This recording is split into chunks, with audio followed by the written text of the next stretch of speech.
update SKP. Selanjutnya kita masuk ke riwayat penghargaan. Nah, riwayat penghargaan sendiri Bapak Ibu bisa menambahkan satu riwayat terakhir saja, riwayat penghargaan terakhir. Sini kosong, saya coba tambahkan jenis penghargaan. Misalnya yang sudah pernah mendapatkan penghargaan karya satya 10 tahun, kemudian tahun perolehan Bapak Ibu dapat merujuk ke SK Piagam Bapak Ibu. Ini tahun 2000, kalau saya tahun 2020. Ini saya pakai split 2 halaman untuk memudahkan penginputan.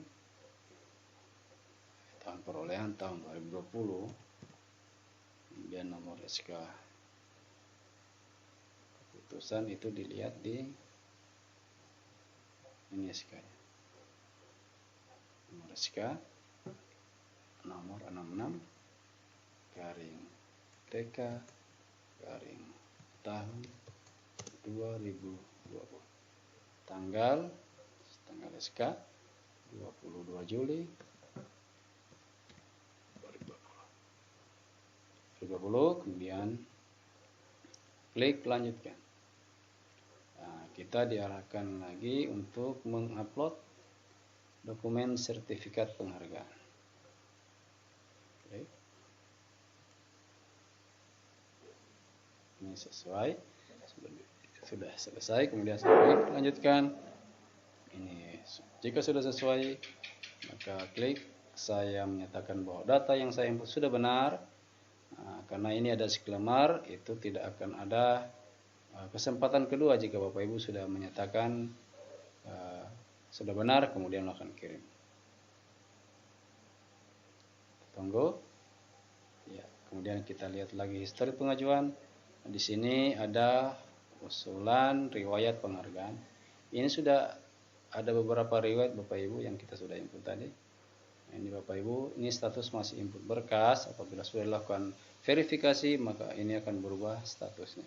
Jadi untuk Bapak Ibu ingin melihat perubahan data Bapak Ibu, maka Bapak Ibu hanya cukup memantaunya lewat histori pengajuan.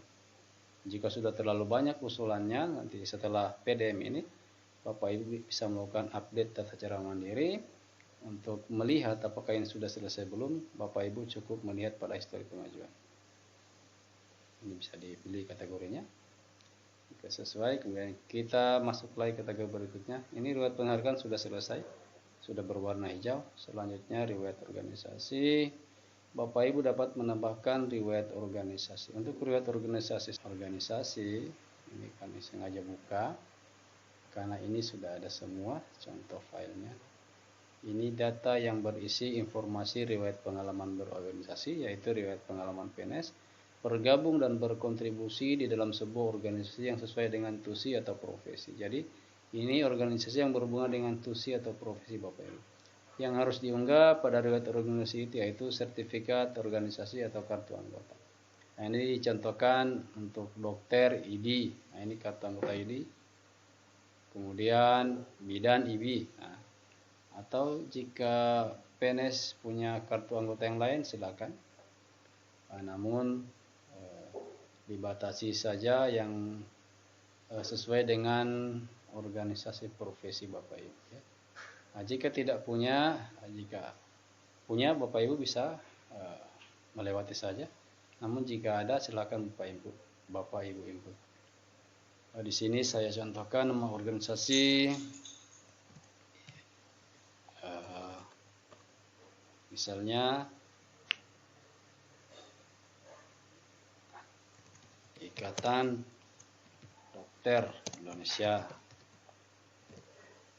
jabatan dalam organisasi anggota, nomor anggota berapa misalnya, silakan Bapak Ibu isi, tanggal bergabung tanggal berapa, kemudian tanggal selesai tanggal berapa ya.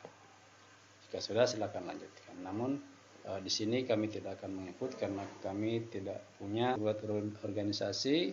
Di sini kosong. Bapak Ibu jika tidak punya riwayat, tidak punya data, silakan klik data riwayat organisasi sudah sesuai, kemudian klik ya. ini sudah berwarna hijau. Kemudian terakhir riwayat cuti. Ini Bapak Ibu jika punya cuti, pernah mengajukan cuti di luar tanggungan negara, Bapak Ibu bisa mengklik tambah. Ini jenis shelternya apa, silakan menyesuaikan dengan data yang ada pada cuti di luar tanggungan negara. Ini tidak semua PNS mengambil ini, karena ini untuk pengurusannya harus ada persetujuan dari BKN. Ini masukkan pertimbangan BKN, tanggal pertimbangan BKN. Silakan menyesuaikan. Jika tidak atau belum pernah mengambil cuti di luar tanggungan negara, Bapak Ibu bisa melewatinya, namun tetap mengklik ini ya, data riwayat CLTN sudah sesuai, agar riwayatnya ini berubah menjadi hijau. Jadi klik data riwayat CLTN sudah sesuai. Ya, di sini sudah berwarna hijau. Yang belum berwarna hijau ini data pendidikan, CPNS, SKP. Kenapa? Karena pada saat saya membuat video tutorial ini, data riwayat pendidikan ini belum lengkap, CPNS belum tersedia. Untuk SKPNS karena harus legalisir dulu, kemudian riwayat SKP ini belum selesai di-upload atau belum selesai di-scan. Nah, baik Bapak Ibu, demikian tutorial untuk pelaksanaan PDM atau update data. Jika ada hal-hal yang masih kurang, Bapak Ibu dapat menghubungi Kasubag Kepegawaian di OPD Bapak Ibu atau kepala sekolah Bapak Ibu yang nantinya akan diteruskan ke BKPSDM. Ya, jadi Bapak Ibu untuk yang masih merah ini belum selesai, Bapak Ibu bisa melanjutkan update datanya kapan saja sampai sebelum tanggal 14 September 2021. Ya, jadi untuk PDM ini kita cukup mengupdate riwayat atau data terakhir saja. Untuk sisanya akan kita lengkapi setelah selesainya pelaksanaan PDM ini. Ya. Jadi Bapak Ibu jangan sampai lupa user dan password Bapak Ibu, karena ini akan kita gunakan seterusnya untuk update data dan beberapa fitur-fitur yang lain seperti untuk pengecekan kompetensi dan performa. Ya, ini bisa dicek di sini atau data-data yang lain. Baik Bapak Ibu, untuk demikian dulu tutorial kali ini. Setelah selesai semua, dipastikan semua sudah berwarna hijau, maka Bapak Ibu selanjutnya tinggal menunggu pemberitahuan atau histori pengajuan. Dapat dicek di sini pemberitahuan dari verifikator apakah sudah dilakukan verifikasi, sudah sesuai atau belum. Bapak Ibu harus menghubungi verifikator Bapak Ibu masing-masing. Untuk verifikator sendiri untuk OPD, verifikatornya berada pada Kasubag Kepegawaian. Untuk sekolah itu berada pada Dinas Dikbud. Kemudian untuk puskesmas itu berada pada Dinas Kesehatan. Kemudian untuk kelurahan berada pada Kasubag Kepegawaian di kecamatan. Jadi Bapak Ibu silakan berkoordinasi dengan verifikator yang sudah ditunjuk. Demikian tutorial kali ini. Jika ada hal-hal yang ingin disampaikan atau ditanyakan, silakan Bapak Ibu dapat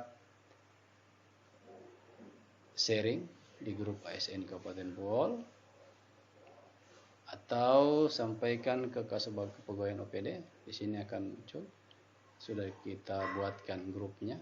Ya. Jadi Bapak Ibu tidak perlu ke BKD untuk melakukan konsultasi. Ya. Cukup lewat grup, lewat kepegawaian di OPD Bapak Ibu masing-masing. Jika sudah selesai,